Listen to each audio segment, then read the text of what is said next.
Hola y bienvenidos a otra entrega de Fidelius Meet. Hoy estamos con Jorge Barrero, director general de Cotec. Hola Jorge.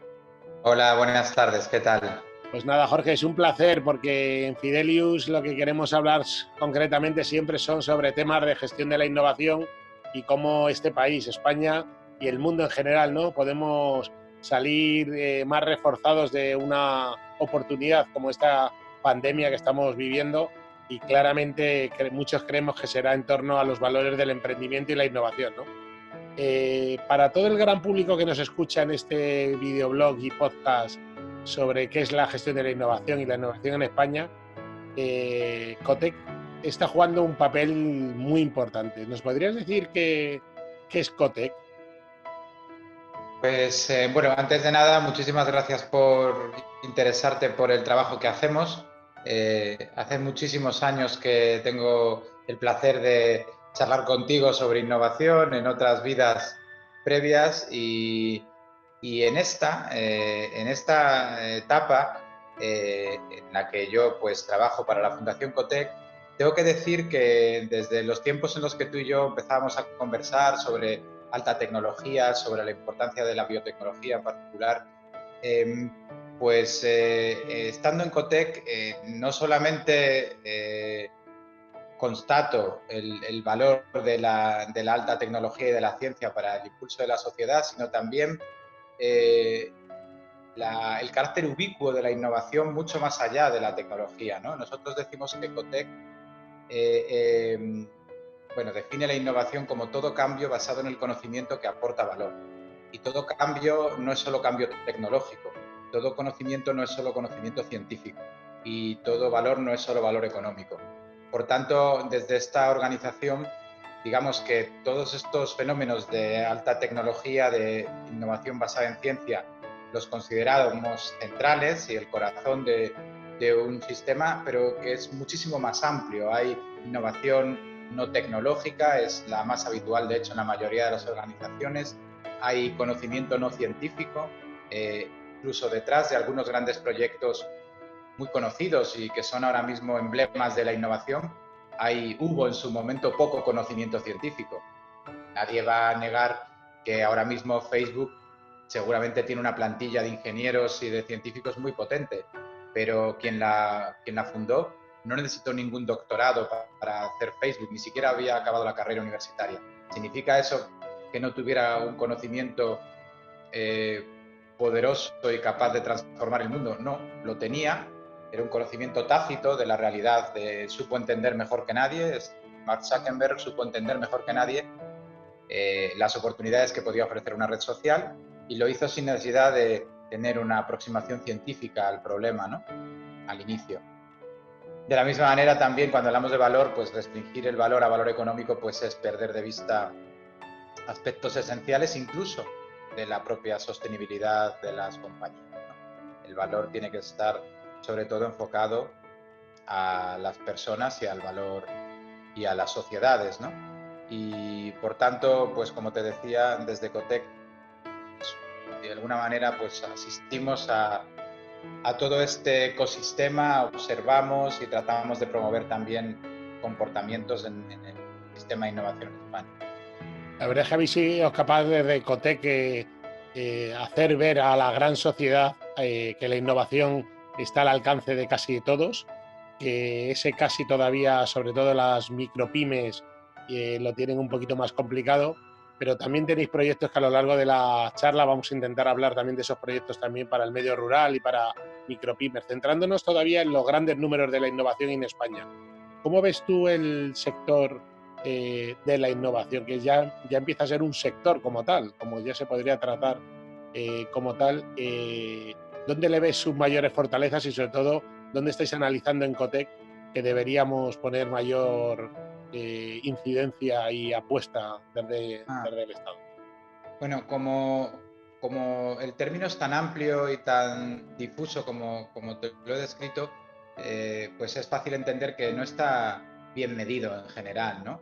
Hemos sido capaces de desarrollar métricas, por ejemplo, bastante precisas para el conocimiento científico y, por supuesto, hay métricas precisas para el valor económico, pero no está tan claro cómo medir el cambio y en particular el cambio no tecnológico. Con lo cual, tenemos algunos indicadores, tenemos algunas métricas, pero son todas parciales. Son métricas que permiten medir bien, por ejemplo, la innovación tecnológica que se hace basada en la ciencia, pero no también la innovación que se hace en otros ámbitos, la propia innovación pública, la innovación social, no están bien medidas. Con los indicadores que tenemos ahora mismo, que como te digo solamente miden parte del fenómeno, pues hay que decir que nuestro país, desgraciadamente, ha sufrido mucho en cuanto a su capacidad para generar conocimiento científico. Todo el mundo conoce que España no tiene una tradición histórica en ciencia, que no es un país, no fue un país pionero ni líder en las primeras revoluciones científicas, y que pues en algunos momentos de su historia ha intentado corregir esta situación de retraso y ha estado en algunos momentos a punto de conseguirlo, ¿no? Ha habido periodos más brillantes de nuestra ciencia, la hubo al principio del siglo XX, volvió a verlo con la recuperación de la democracia, hubo una década prodigiosa, diría yo, del año 2000 a 2010, se hicieron grandes avances e incluso crecimos a velocidad mayor que los líderes europeos en materia de ciencia. Pero todo ese esfuerzo se truncó de una manera muy dramática con la crisis. Y la recuperación económica que estábamos disfrutando hasta hace, de hecho, pocas semanas, pues no ha logrado ser acompañada con una recuperación de las capacidades científicas, con lo cual esta nueva crisis nos ha pillado en una situación muy frágil. Esa es la verdad. La gran pregunta es si ahora habremos aprendido la lección y de esta segunda crisis saldremos con una, digamos, mayor apuesta por el conocimiento, con una mejor comprensión del valor del conocimiento para la sociedad y para la economía. Pero es una incertidumbre. A mí me gustaría pensar que sí, a ti también, pero no tenemos ni idea, la verdad. Seguramente solo se puede salir de este momento con conocimiento, lo has dicho muy bien, no tiene que ser solo conocimiento científico, será el conocimiento, el talento humano, como ya lo estáis demostrando también en Cotec. Habéis sacado algunas iniciativas en el marco de estos tiempos del coronavirus colaborativas. ¿Nos podrías contar algún ejemplo de los que habéis puesto en marcha, incluso algún resultado preliminar que ya estáis empezando a ver? Bueno, en Cotec, como todas las organizaciones, hace aproximadamente un mes y medio, pues vimos muy trastocada o afectada nuestra agenda, es decir, una parte importante de las cosas que teníamos pensado hacer en este trimestre, pues hemos tenido que dejar de hacerla, y como tantas otras organizaciones y tantas otras personas, nos volvimos a casa, nos quedamos aquí cumpliendo las indicaciones de las autoridades sanitarias y también con esa sensación de querer ayudar, ¿no? De querer formar parte de la solución. Y en el caso de Cotec, pues nosotros lo que hemos puesto al servicio de la emergencia sanitaria es pues, los activos con los que contamos, principalmente el acceso a conocimiento experto, que es algo que en Cotec es relativamente sencillo. Tenemos una red de expertos global, tenemos también una relación muy estrecha con muchísimos agentes del sistema de innovación. Eso es algo que entendíamos que podía ser útil. Y también tenemos una cierta capacidad de conectar audiencias, de relacionar a instituciones con empresas, sociedad civil, con ámbitos más de la administración. Toda esa capacidad de conectar y ese conocimiento experto han servido para cristalizar algunas iniciativas, ¿no? Destacaría un par de ellas. La primera, que tiene que ver con el impulso a el diseño y fabricación de respiradores de bajo coste y de código abierto, que la verdad es que ha sido una iniciativa fantástica, donde después de un mes y medio de trabajo se han generado más de 70 equipos en universidades, en centros de investigación, en hospitales, pero también por parte de la sociedad civil. 60 equipos mixtos de ingenieros y médicos que han sido capaces de desarrollar prototipos. En al menos 7 ocasiones han sido prototipos capaces de ser probados, de llegar a la fase de ensayo clínico, ¿no? Utilizados por la Agencia del Medicamento para ser probados en pacientes y como tales parte también de la solución a la crisis, al pico de sobrecarga en las UCIs, ¿no? Y luego hay otra iniciativa muy bonita, en este caso relacionada con movilizar a los aficionados a la impresión 3D, los makers, que por miles han estado trabajando para aportar, en este caso, EPIs, viseras, mascarillas y otros equipos de fabricación casera. Hasta 500.000 de equipos se han distribuido estas semanas, ¿no? En ninguno de los dos casos Cotec ha liderado. Lo que ha hecho es, como suele hacer la organización, es promover, es apoyar, es difundir y conectar, ¿no? Nuestro trabajo en ese sentido es más de conectores. Sí, sobre todo de favorecer que el juego ocurra. Nosotros nos definimos como generadores de oportunidades y más que liderar iniciativas, lo que hacemos es hacer que pasen, ¿no? Bueno, las entidades de enlace, tal como es Cotec o de la Fundación de la Universidad Autónoma de donde yo trabajo actualmente, básicamente lo que tenemos es que, ¿no?, trabajar para generar esos ecosistemas, para generar esos espacios de confianza donde unos y otros transiten de la mejor manera posible, ¿no? Los dos defendemos desde hace muchos años, antes lo has dicho, yo creo que desde los principios de años 2000 trabajamos en un sector donde el conocimiento científico era básico, donde ahora estamos muchísimo más abiertos a otros sectores de conocimiento más amplio, pero todo esto en un concepto de Open Innovation también al final radica fundamentalmente en cómo en la educación, ¿no?, en la educación de nuestros hijos y nuestros adolescentes van empezando a ver el sistema laboral. Cotec también ha hecho algunos trabajos muy importantes en el marco de la educación, ¿no? ¿Nos podrías hacer algún comentario sobre qué estáis observando respecto a la innovación en el sector de la educación primaria y secundaria? La educación es un pilar fundamental del trabajo de Cotec desde hace 5 años, desde que iniciamos una segunda etapa en la organización. Colocamos a la educación junto con la economía como los dos pilares fundamentales sobre los que pivotan todas nuestras acciones, ¿no?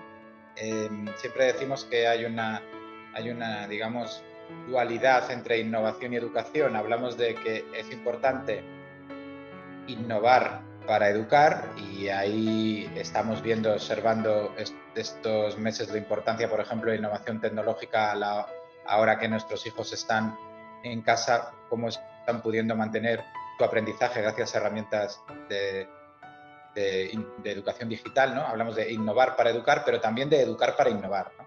También es importante entender que, sea cual sea el sistema educativo, ha de ser un sistema educativo que promueva los valores que son necesarios para la innovación, la creatividad, el trabajo en equipo, la empatía.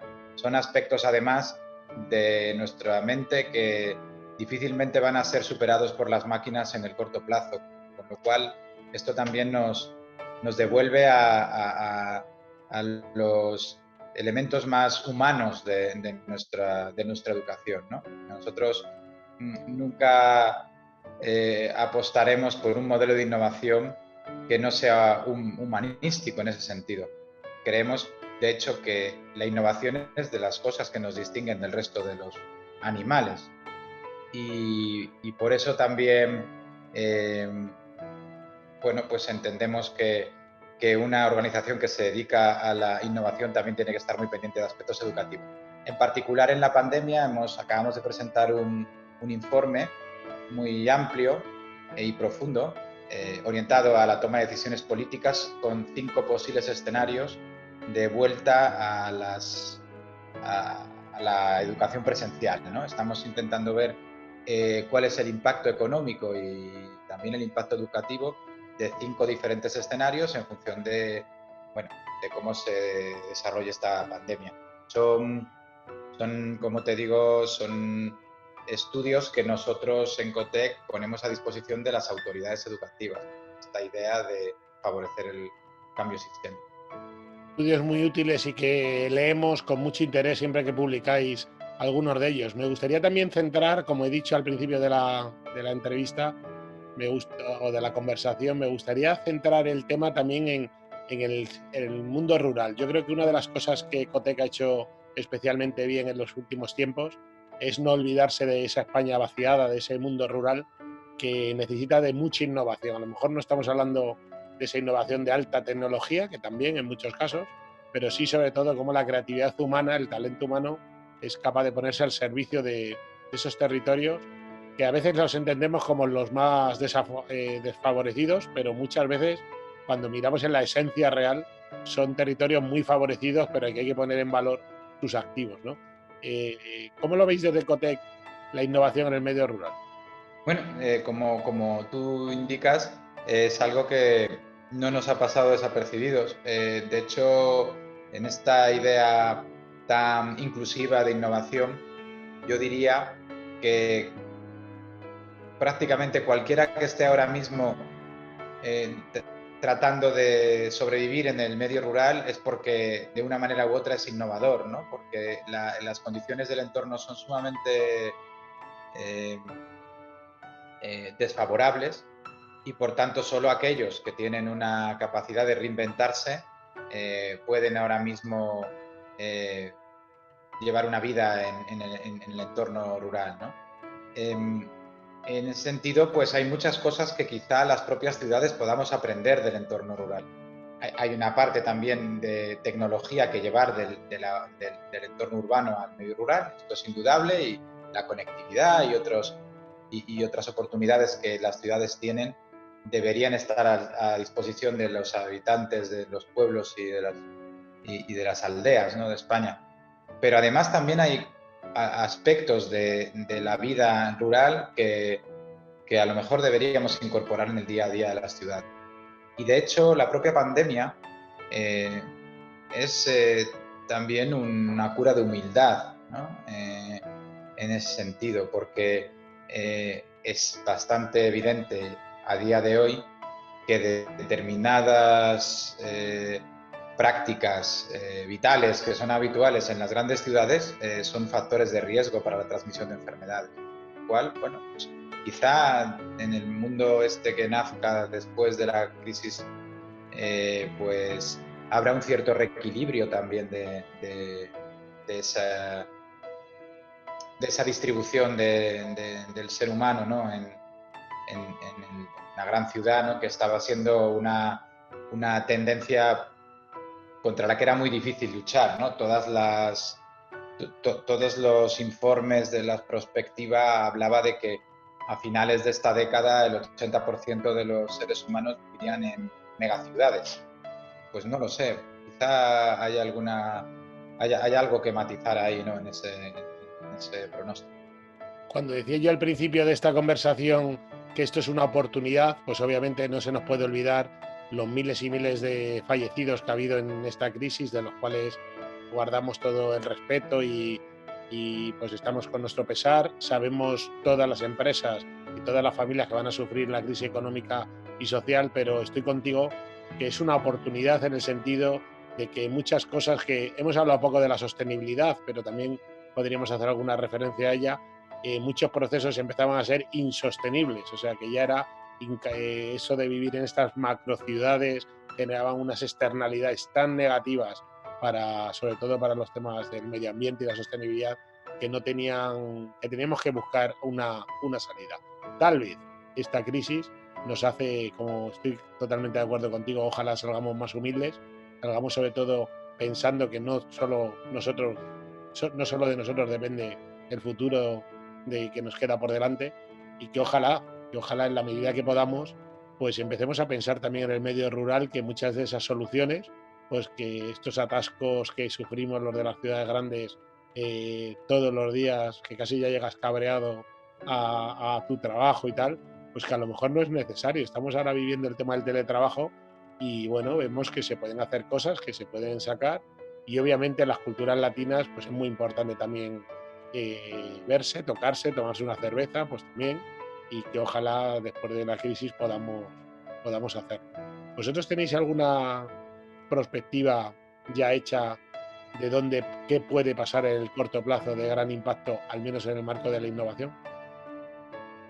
Nosotros, más que una perspectiva, tenemos intuiciones, ¿no? Yo creo que hay algunas y de hecho hemos escrito algunos apuntes, ¿no?, para un nuevo paradigma, partiendo de la base de que yo no creo que vayamos a salir mejores personas. Creo que vamos a salir igual que entramos, y por eso mismo es necesario cambiar la manera de hacer las cosas. Nuestra economía no va a salir más fuerte, va a salir más bien tocada.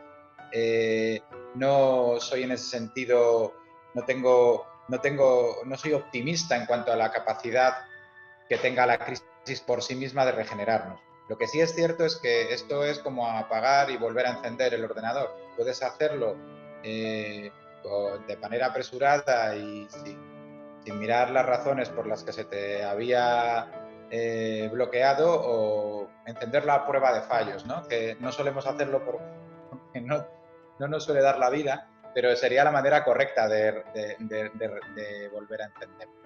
Y esto es lo que tendríamos que pensar ahora, ¿no? Ya que, por desgracia, nuestra economía se ha parado, a ver si podemos aprovechar este pequeño, espero que breve periodo de dique seco para reactivarla de una manera un poco distinta. Y en ese sentido yo apunto 3 vectores, y con esto yo creo que lo así por finalizado. Los 3 vectores a los que hacía referencia son 3 vectores en los que están en la agenda de Ecotec, pero que en realidad se ven, yo creo que cogen más relevancia si cabe ahora con la crisis, ¿no? Lo llamamos las 3 transiciones, ¿no? La primera tiene que ver con los flujos de información, de lo analógico a lo digital. Creo que es evidente que se ha acelerado la transición analógico-digital en estas últimas semanas, ¿no? Teletrabajo, automatización, comercio electrónico, enseñanza a distancia, asistencia. Hay muchísimas dimensiones en esta transición que se han visto reforzadas. La segunda de las transiciones tiene que ver con los flujos de materia y energía, de una economía lineal, de un modelo de producción y consumo lineal a un modelo más circular. Y ahí también yo creo que esta crisis, que una de las quizá enseñanzas que nos deja es la fragilidad de las cadenas de suministro globales, probablemente parte de la solución pase por reorganizar estas cadenas de suministro, y al ser menos globales, más regionalizadas, seguramente tendrán que atender más a los flujos de materia y energía, porque empezarán a ser factores que puedan marcar la diferencia también en el precio final. Y por último está la tercera transición, la que tiene que ver con los flujos de inversión, de una economía basada en la inversión en activos materiales a una economía fundamentalmente basada en la inversión en activos intangibles. Y en este caso también la crisis puede ser un catalizador. ¿Y por qué lo digo? Porque, bueno, como apuntaba la semana pasada Finn Kitland, que es un premio Nobel de Economía y además poco sospechoso de subversivo, porque su carrera la ha desarrollado en la Reserva Federal de los Estados Unidos, como apuntaba este hombre, a diferencia de otros desastres naturales, esta pandemia no ha afectado a las infraestructuras físicas. El mundo está más o menos como lo dejamos hace 2 meses en lo que se refiere a infraestructuras materiales y físicas. No es ahí donde habrá que invertir. Es precisamente en todos los aspectos inmateriales que sí que se han quedado muy tocados, empezando por los recursos humanos, ¿no? No perder el talento de las organizaciones, que los territorios no pierdan tampoco el talento, que nuestro país no pierda a sus mejores cerebros, pero vamos, en sentido amplio también lo digo. No hablo solo de ingenieros o científicos, hablo de los mejores camareros, hablo de los mejores comerciales, todas esas personas que ahora están en ERTE y que tenemos que preservar por encima de todo, porque son el principal activo de nuestra Pues economía. con eso nos quedamos, Jorge. Yo donde te estoy grabando están empezando a aplaudir y están empezando a ese homenaje, ¿no?, a los sanitarios. Ojalá después de este tiempo nos volvamos a emplazar a otra videoentrevista, a otro podcast, donde podamos conocer qué nos dice Ecotec de todo esto, y sobre todo, ojalá, no sé si mejores personas, pero sí, como hemos dicho, más humildes, y pensando en que tenemos que integrar la innovación en nuestro día a día, y sobre todo a todas las personas, para poder tener un mundo mejor. Muchas gracias por estar hoy en Fidel Smith. Gracias, Fidel, y espero que en la siguiente ocasión lo podamos hacer, puede que en vídeo, pero juntos y con esas cervezas que nos hemos prometido. Muy bien, como siempre, Venga, muchísimas gracias, Jorge. hasta Hasta luego. pronto.